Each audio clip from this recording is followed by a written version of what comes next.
So I built one for my Honda Accord where I can use the AC, but it didn't pull through. It's because at that time the introduction of a top mount turbo manifold were already in the works. Everyone else is putting a top mount manifold, and I said, man, that looks. This one I could not use this one to this motor. I have tried it before. It's because of it's hitting this. Yeah, it's too tall, and I don't want to go back on this one because I want a top mount turbo. That's the reason. Hello everyone, welcome to your channel. This is your host Sagitnet2. This is part of the turbo manifold episode that I was making. As you know, I ended up having 4 turbo manifold now. Well, one got dismantled, turned into the 4th one. Anyway, allow me to share to you my experience and my journey on how I ended up with a 4 fully custom turbo manifold. Even though I'm not a professional welder, I'm still learning how to weld. I mean, for how many manifolds I have made, I should know how to, or I should be better at it, you know. But somehow, yeah, I'm stuck on welding. Let's put it that way. I always have a reason for it. Those extra materials that I put on there, those have a purpose. It's for added strength. That's how I put it. But seriously, I just want to share some of my experience. Even though my welding skills is not really that great, I see a different view whenever I see a turbo manifold. Because making this really is a challenge. I don't do this a lot. Well, well, I should not say that. I have 4 of them now, so what I mean, it's not my daily job. I'm only doing it whenever I get a chance. I encourage you to fabricate your own parts. You will see a different view when you are fabricating your own parts.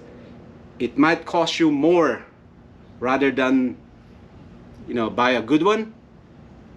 But what I'm trying to say is, in your inner thoughts, your point of view will be different. It's something that you can be proud of yourself when you accomplish something. That's what I'm getting at.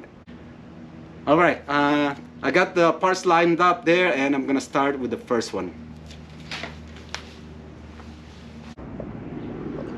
This is the first turbo manifold that I made.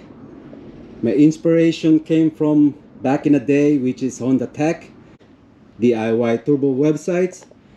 YouTube is not really in the works at that time, so everything you have to read through it, look at the pictures, and yeah, I was inspired on someone else's work. As you can see, yeah, you can't really beat the looks on this one, because back in the day, this is the showpiece right here, the turbo manifold.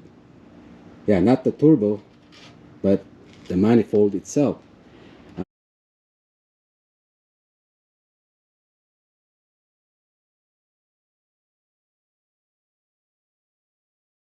This one I use a T3 T4, which is a eBay turbo, and I made 420 on this one. Yeah, this one seen a lot of action on Manila, and some good ones too. Yeah. Just remember. Oh man. Anyway, this one is made out of a gas pipe, cast iron. Yeah, I tried cast iron because I don't know how to TIG weld. I actually don't know how to use a welder.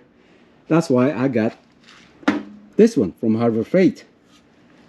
That's right, I use a flux welder on this one with no issue whatsoever. Yeah, everything is possible. That's why I encourage you, new beginners, man, widen your horizon, man. Give yourself a challenge. And so first one, I was successful on this one, and I decided to make another one because I was inspired on how the Evo turbo manifold looks. You know how they crisscross one another. I said, man, why don't I make another one, right? So here comes the number 2 manifold right here. Like I said, I was inspired by how the Evo look, you know, crisscrossing and all that. I said, man, that would be a challenge.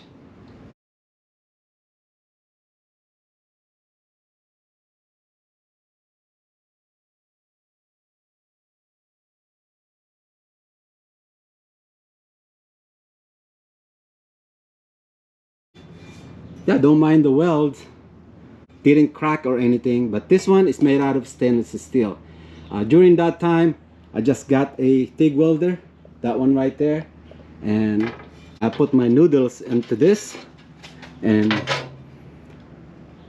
this one, I coupled this one with a Turbonetics. My nephew gave me a Turbonetics for my birthday, and this one seen a lot of action. I did a streak tuning on this one. Dyno session 3 times, I believe. It's because of we couldn't get the tune correctly. So multiple times on a dyno. Okay. I thought about cutting this off and shift this one. It's because of the compressor is facing the radiator on this one. It's pretty much like it's fully custom for each block. It has to be notched. It's because of the compressors facing the radiator, and I need more room for the compressor sides. That's how you see this notch right here.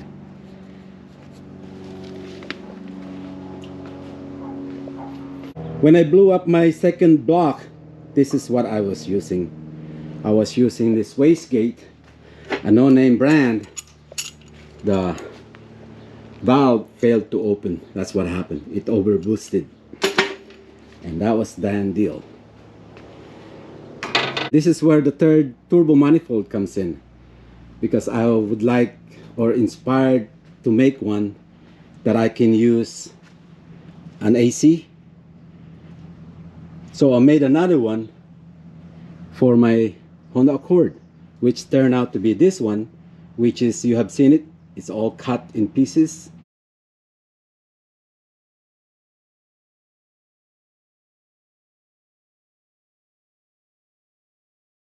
Never see some action.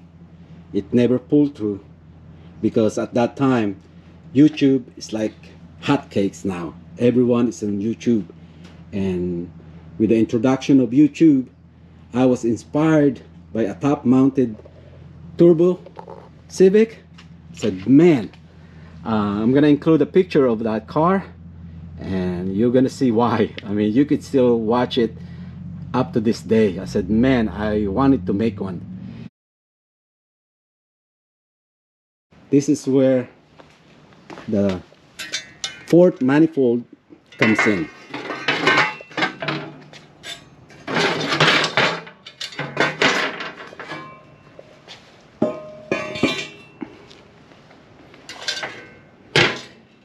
This was used on a G23, and I made 430 on this one, which is considerably awesome.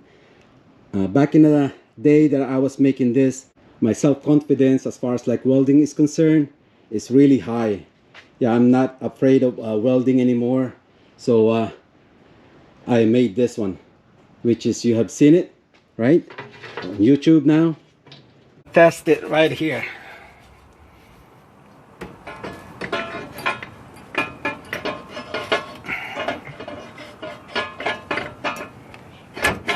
I can only put it on.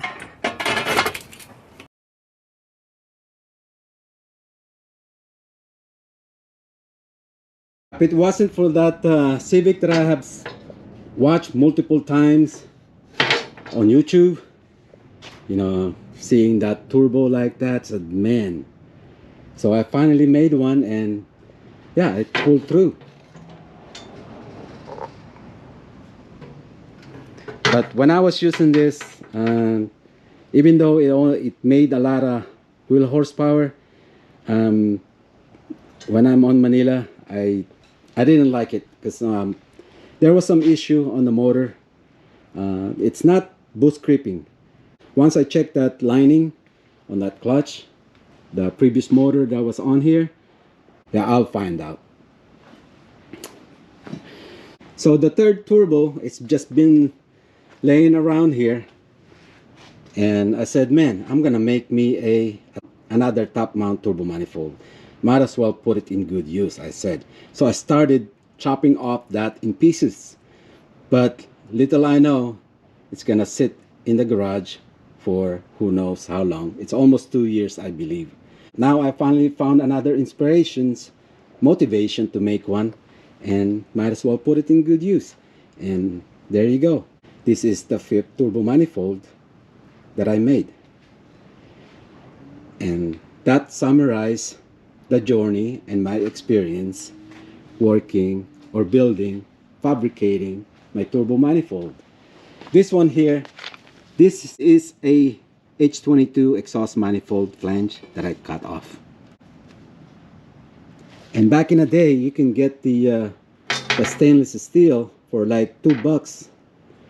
It used to be over here in Santa Ana, but now they moved to Washington, I think, or Oregon. Yeah, Ace Parts. That's where I get my parts from. And the fate of all this turbo manifold that I have collected over the years, it will be in my possession. I don't know. Somehow it's just kind of hard for me to let go all the things that I made. I think it's because of each one of them is tailored to individual motor, I think, and they all have a good stories about it, you know. The other one that I made, I ended up chopping that because that one didn't see some action. I think that's the reason why I didn't like that one. You probably seen the welds anyway. That one has a disease. It has a cancer. And this is where I conclude this episode. Thank you all for watching, and for all you new beginners with a talent, put your talent in good use. Don't let it waste. Give yourself a challenge, and it will never be the same. All right, thank you all for watching. Make sure to hit the like button. Okay, leave a comment.